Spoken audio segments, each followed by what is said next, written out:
Hello and welcome to TekBoost TV. Today I'm going to show you how to install video cards into an HP Z6 G4 workstation. Before beginning, we recommend checking with the manufacturer and making sure the latest firmware is installed. For this installation, you will not need any tools.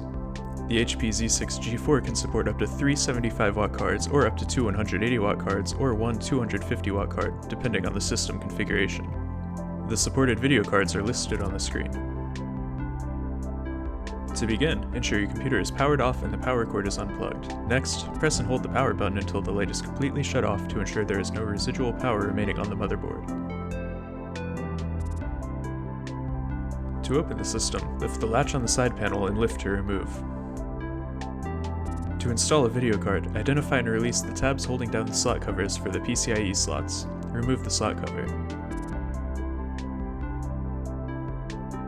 You can now install the video card. Identify the PCIe slot you wish to use and press the card firmly down to ensure a proper install. Larger video cards may require power. The Z6 G4 workstation has two 8-pin power cables that can be easily converted to 6-pin. Connect up to 2 power cords to the video card as needed. Replace the tab until it snaps down, ensuring the card is firmly in place. Lastly, reattach the side panel. Please check out our how-to videos covering processor, RAM, hard drive, and video card installations, as well as general product overviews for this and other systems.